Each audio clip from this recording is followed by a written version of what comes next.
Madame, Monsieur, bonjour. Bienvenue dans votre journal. À la une de cette édition, la surcharge des camions continue de mettre à rude preuve les infrastructures routières. Des dégradations de la chaussée constatées sur la route nationale numéro 17 poussent l'Office national de la sécurité routière au Nancer à appeler les transporteurs au respect des charges autorisées pour préserver les infrastructures routières. À suivre au début de ce journal. Le mouvement Réveil citoyen apporte son soutien aux orientations du chef de l'État à la suite des échanges du capitaine Ibrahim Traoré avec les forces vives de la région du Yatenga. Le mouvement salue ces initiatives portant sur des questions d'intérêt national. Les détails dans quelques instants. Lors d'une opération de pesée des camions transportant du sable sur l'axe Guiba-Garango, l'Office national de la sécurité routière au Nasser a constaté des dégradations de la chaussée, notamment des creux et des bosses. Selon l'ONASER, ces dégradations sont principalement causées par la surcharge des véhicules. L'Office appelle ainsi les transporteurs et chauffeurs à respecter les charges autorisées afin de préserver les infrastructures routières. L'opération de contrôle s'est déroulée ce mercredi sur la route nationale numéro 17. C'est un reportage de Moumini Nana. La surcharge des véhicules de transport de sable constitue une source de dégradation de la chaussée. Selon les premiers responsables de l'ONASER, ces dégradations sont dues au passage répété de véhicules transportant des charges supérieures à la norme autorisée. La charge joue négativement sur les infrastructures routières et donc on a voulu que vous puissiez constater avec nous l'étendue des surcharges observées sur cet ouvrage récemment inauguré, ouvert à la circulation. Face à cette situation, les acteurs du contrôle de transport routier invitent les chauffeurs à mieux connaître les caractéristiques et les limites de charge de leurs véhicules afin de respecter les normes en vigueur. À l'endroit des chauffeurs, c'est de savoir d'abord le véhicule que je roule, c'est quel type de véhicule et quelle est la charge autorisée que je dois prendre. Parce qu'en tant que conducteur, je suis amené à conduire un véhicule. En prenant le véhicule, c'est de savoir d'abord quel est le type de véhicule que je roule. Si j'arrive à déterminer le type de véhicule, quel est le poids d'abord de mon véhicule? Parce que chaque véhicule a un poids vide. Si tu arrives à connaître le poids vide de ton véhicule, c'est de savoir maintenant la différence entre le poids autorisé à transporter et puis le poids vide, c'est combien je peux prendre. Si j'ai un poids vide de 20 tonnes et que je suis autorisé à prendre par exemple 57 tonnes, je sais que je dois prendre 57 tonnes moins déjà les 20 tonnes, donc c'est la charge de la marchandise que je dois prendre. Il a par ailleurs appelé les fêtiers du secteur du transport à mettre en place des dispositifs de pesage permettant de contrôler les poids des véhicules. On a plusieurs types de transporteurs. Voilà, ils ont des fêtiers, je pense qu'ils peuvent s'organiser pour déjà installer au niveau de leur sein des pompes bascules. Voilà, qui est aussi un outil de pesage. C'est vrai que ce n'est pas la même chose qu'un pesage, mais au moins ils vont connaître déjà le poids autorisé. Le respect des limites de charge par les transporteurs et la mise en place de mécanismes de contrôle doit permettre de réduire les risques de dégradation prématurée des routes et de prolonger leur durée de vie, selon les premiers responsables de l'Office national de la sécurité routière. Parlons à présent de Sougouba. Sougouba est une plateforme numérique pour dynamiser les échanges commerciaux au Burkina Faso. C'est le prolongement de la foire nationale des fournisseurs et revendeurs du Faso, Fonafor Faso. Une innovation qui veut connecter durant l'année fournisseurs, grossistes, revendeurs et acheteurs. Sougouba a été présenté hier aux médias au cours d'une conférence de presse. Le compte-rendu de Daouda Yameo. Les opportunités d'affaires ne se limiteront plus à quelques jours d'exposition. Avec Sougouba, les acteurs économiques disposent désormais d'un espace numérique pour promouvoir leurs produits et développer leurs activités tout au long de l'année. Présentée à la presse, cette plateforme digitale se veut un véritable marché en ligne où fournisseurs, grossistes, revendeurs et acheteurs peuvent entrer en contact, échanger et conclure des partenariats commerciaux. La première édition de la Fonafor, qui s'est tenue en juin dernier au CIAO, a démontré l'intérêt des entreprises pour un cadre nouveau favorisant les échanges commerciaux, le réseautage et les partenariats. Toutefois, une foire physique ne dure que quelques jours. C'est pour prolonger cette dynamique que nous avons créé Sougouba Fonafor, une plateforme numérique qui transforme la Fonafor en une foire permanente, accessible toute l'année, en tout temps et en tout lieu. Sougouba Fonafor constitue désormais un espace où les entreprises peuvent présenter leurs produits et services, développer leur portefeuille de clients, rechercher des fournisseurs, identifier des revendeurs, conclure des partenariats et saisir de nouvelles opportunités d'affaires. Toutes les entreprises ayant participé à la Fonafor 2026 sont déjà intégrées à cette plateforme. Elles bénéficient ainsi d'une visibilité continue bien au-delà de la période de la foire. Selon le commissaire général, Sougouba Fonafor offre plusieurs avantages aux entreprises. Chaque utilisateur bénéficie d'une boutique en ligne professionnelle, d'une visibilité permanente auprès des acheteurs. Votre présence sur Sougouba est conditionnée par un abonnement annuel de 200 000 francs CFA.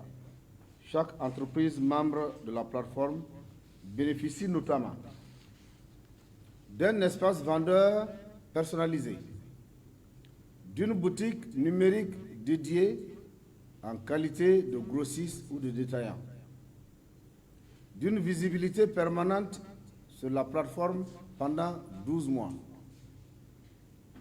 d'un référencement auprès d'un réseau national d'entreprises et de partenaires. La plateforme est accessible toute l'année, www.sougabafonafor.com. Elle donne également droit à un stand réservé lors de la prochaine édition de la Fonafor Faso, selon les organisateurs. Je dis également dans les titres, le mouvement Réveil citoyen a salué les échanges du président du Faso, le capitaine Ibrahim Traoré, avec les forces vives du Yatanga au cours desquelles plusieurs questions d'intérêt national ont été abordées. Dans une déclaration lue hier à Ouagadougou par son secrétaire général David Ouedraogo, le mouvement a exprimé son soutien aux orientations données par le chef de l'État. Il est au micro de Ruben Wilson Kodjo. Nous sommes convaincus qu'aucun peuple ne peut aspirer à un développement durable sans une souveraineté pleinement assurée. À la suite de l'entretien du président du Faso, le capitaine Ibrahim Traoré, avec les forces vives de la région du Yadega, le mouvement Réveil citoyen exprime son soutien total aux orientations données par le chef de l'État. Nous saluons un discours empreinte de franchise, de lucidité et de responsabilité. Le message du président rappelle que la libération du Burkina Faso repose avant tout sur l'engagement des Burkinabés eux-mêmes autour des valeurs de travail, de discipline, d'intégrité, de solidarité et de patriotisme. Le mouvement Réveil citoyen partage pleinement la vision du Burkina Faso souverain, capable de décider librement de son destin, de protéger ses intérêts et de bâtir son développement sur ses propres ressources et les compétences de ses pays et fils. Nous retenons avec une attention particulière l'appel du président à dépasser les querelles de personnes et les logiques de positionnement. La lutte engagée pour la souveraineté nationale n'est pas une compétition de leadership ni de course au titre.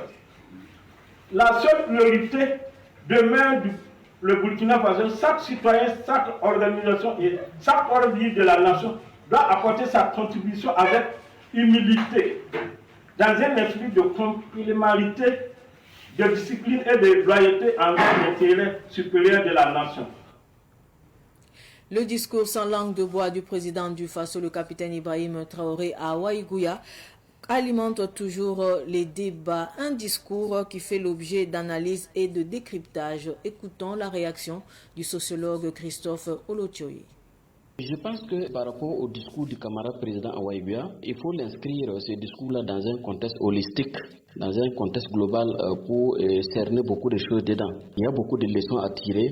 D'abord, sur le plan politico-social, je pense que c'est un appel à la cohésion sociale pour réussir la conquête de nos territoires aux mains des ennemis. Ensuite, le président veut ici dire à qui veut l'entendre qu'aucune révolution dans ce monde ne réussit avec des hiérarchisations de pouvoir, d'où la notion de numéro dont il a fait cas. Et c'est une pure vérité, parce que c'est une invention des Occidentaux. Voilà, vous vous rendez compte, à chaque fois il y a un coup d'État en Afrique, vous allez voir, c'est les mêmes journalistes qui sont le numéro 2, le numéro 1, c'est-à-dire c'est des gens qui préparent les conditions de telle sorte que si le premier là ne fait pas les affaires, on fait venir la carte du deuxième. Voilà, ça dit qu'on fait en sorte pour diviser la population et tous ceux qui sont malthusianistes, c'est-à-dire réfractaires au changement, on les pousse à s'aligner derrière tel type, voilà, pour freiner l'évolution de la société, donc de la révolution dans notre cas. Et donnez-moi un exemple, si vous le voulez bien, de révolution réussie, sans un leader unique, mais avec des numéros. Sur le plan de la communication, il y a un problème. Alors je pense que les Burkinabés sont par définition équilibristes. Tous les leaders déclarés, Sankara, Norbert Zongo et autres, n'ont pas été défendus et protégés. Mais on préfère plutôt solenniser leur vie après la mort, plutôt que de prendre fait et cause pour les idées qu'ils défendent au profit de la patrie. Et ce qui est dangereux, c'est que beaucoup pensent qu'un jour les ennemis d'Iran vont signer forfait et abandonner la guerre. C'est une guerre de toute la vie. C'est pourquoi je pense qu'il faut une éducation sociale de masse. Et ça, c'est le travail des sociologues. Et je vois des Burkinabés qui pleurnichent chaque jour parce que des journalistes sur des plateaux télé des pays voisins sont là, ils font des débats dont l'optique est de diviser la population, notre armée. Mais moi, je crois que ces messieurs-là ont raison. Ils ont été payés pour ça et ils font royalement leur travail. Est-ce qu'au Burkina Faso, nous n'avons pas de plateaux télé? Est-ce que nous n'avons pas des artistes? Mais si nous avons tout ça et des gens préfèrent être équilibristes, personne ne veut s'afficher. Voilà, mais c'est difficile. C'est pourquoi je pense qu'il va falloir que la RPP travaille à recruter sur toutes les sphères de la société, des intellectuels, des politiques, en tout cas des gens qui auront pour optique de faire vraiment cette éducation de masse afin de gagner la guerre partout. Et je pense aussi qu'il va falloir que les Burkinabés comprennent. Sur le plan économique, on voit l'avancée des choses dans les villages. Et nous qui avons la chance de travailler avec la population rurale à partir de nos cabinets, mais nous voyons l'évolution dans des villages, l'évolution dans des communes. Et il appartient vraiment aux Burkinabés dans leur ensemble de se lever et de prendre cette révolution-là vraiment en main pour que nous réussissions ce que personne n'imagine. Il reste toujours possible qu'on embarque tout le monde à condition de travailler à convaincre plutôt que de travailler à vaincre. C'est à l'interne que ça se passe parce que les vrais ennemis, c'est à l'interne. Si on est unis, personne de l'extérieur ne peut nous faire quelque chose. Mais il faut travailler à débaucher d'autres compétences, d'autres valeurs, plutôt que d'avoir toujours les mêmes personnes devant les mêmes télés parce que vous savez que la régularité tue la confiance et le respect.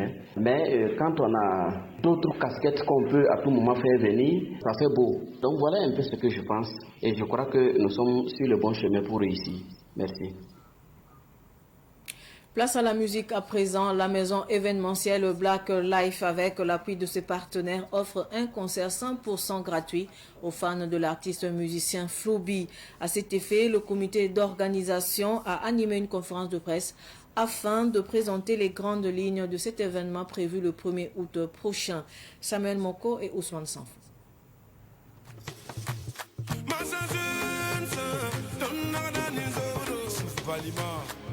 Pour célébrer ses 20 ans de carrière dans la musique, le nom Naba Flobi fait un arrêt le 1er août prochain pour dire merci aux fans.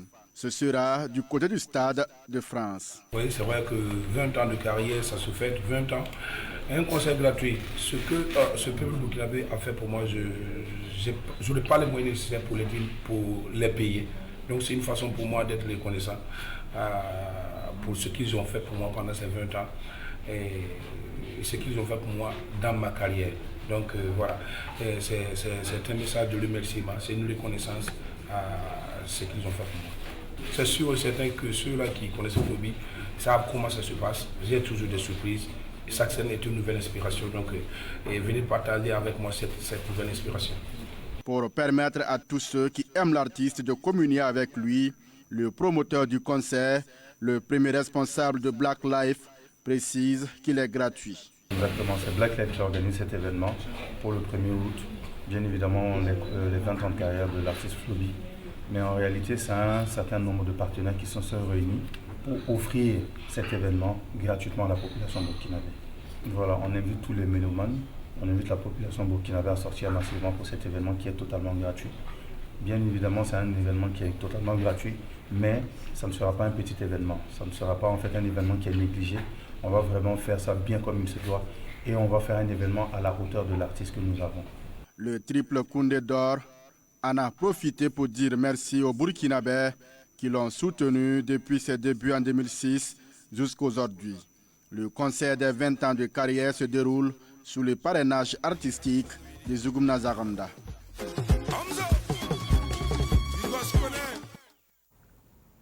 L'artiste chanteuse Audrey rend hommage aux forces de défense et de sécurité tombées au front dans un single intitulé « Héros de la Nation ». La présentation du single a eu lieu hier jeudi au Centre culturel des Armées. Le point avec Samuel Moko.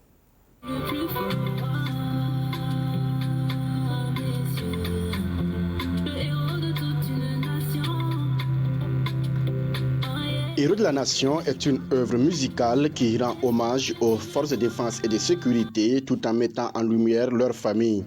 Ces singles rappellent que derrière chaque héros se trouvent des familles dont le courage et la résilience méritent d'être reconnus. On a fait des belles chansons d'encouragement, mes collègues ont fait un beau travail à ce niveau, mais moi j'ai jugé bon quand même de faire un témoignage de reconnaissance à l'endroit des héros tombés pour la patrie, mais surtout à l'égard de leur famille. Donc leur épouse et les pupilles de la nation plus précisément. Parce que pour le moment, j'ai fait mon devoir d'artiste, j'ai porté de la voix, j'ai mis en lumière. Donc on attend à présent de voir les retours qu'on aura et qu'est-ce qu'on peut entreprendre comme action concrète. Alors à l'endroit des Burkinabés, c'est qu'en visionnant cette œuvre-là, rappelons-nous, gardons en mémoire ce qu'on a vécu, ce qu'on a traversé, ce que ça nous a coûté de se relever et pensons à ces familles-là qui restent après que les héros soient tombés pour la patrie. Héros de la Nation est une conviction que la musique peut contribuer à faire vivre la mémoire collective et à exprimer la reconnaissance d'une nation envers celles et ceux qui la protègent.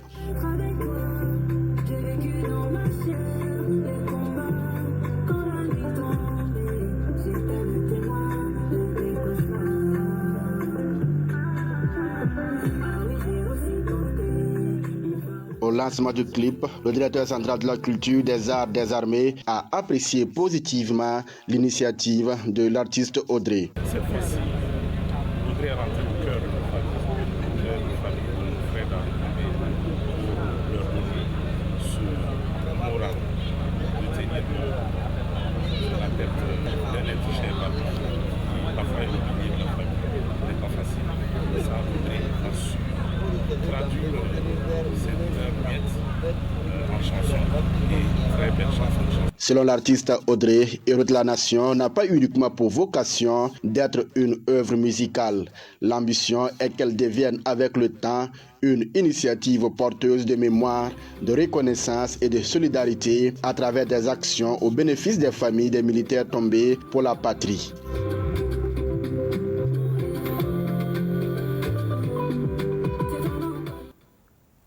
Actualité sportive avant de clore cette édition d'information. SIA Olympic Club de Bobo-Dioulasso remporte le premier championnat national de dodgeball. Le premier championnat national de dodgeball s'est tenu les 18 et 19 juillet dernier à Ouagadougou. Il a réuni 6 clubs. Ruben Wilson Kodjo a suivi la finale. Voici son compte rendu. L'histoire retiendra que SIA Olympic Club est le tout premier champion de dodgeball au Burkina Faso. Au terme de 2 jours de compétition, les Bobolais ont survolé le tournoi. En finale contre Kosodo Dodgeball Club, SIA Olympique a simplement confirmé sa suprématie en dominant son adversaire du jour par 18 à 6. On a été vice-champion d'Afrique le 25 août dernier à Abidjan, dont 8 pays devraient compétir. le Burkina Faso est sorti vice-champion d'Afrique. Donc on est qualifié pour le mondial, raison pour laquelle on a organisé le championnat national pour pouvoir sélectionner l'équipe nationale pour le mondial, qui doit se passer en Thaïlande du 5 au 13 décembre à Bangkok. Le président de la Fédération nigérienne de dodgeball et le responsable de développement de dodgeball au sein de la Fédération internationale de dodgeball ont suivi la compétition. C'est un jeu et j'ai vu des équipes engagées et aussi des équipes techniquement en évolution.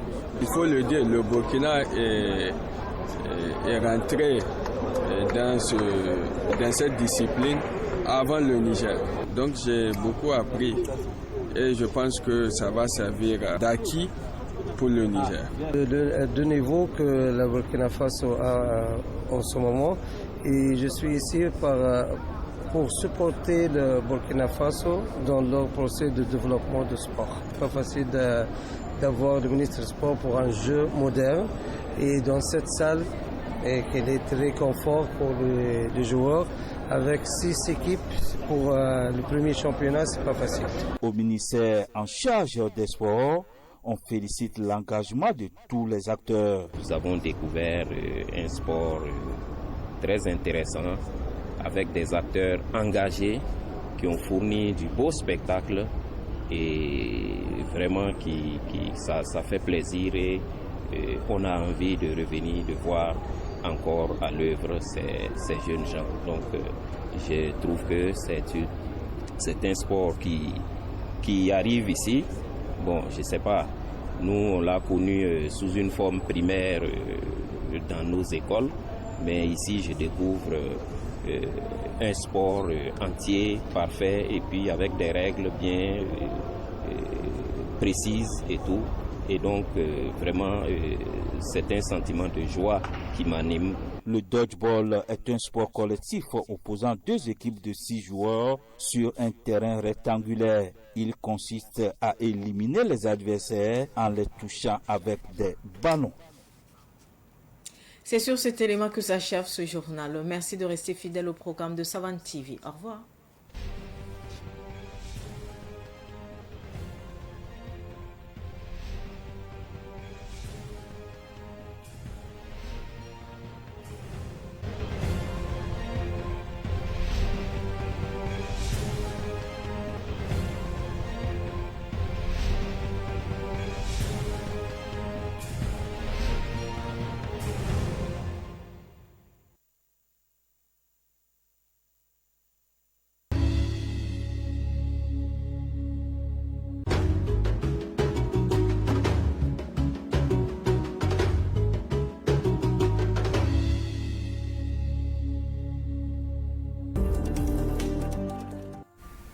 On attend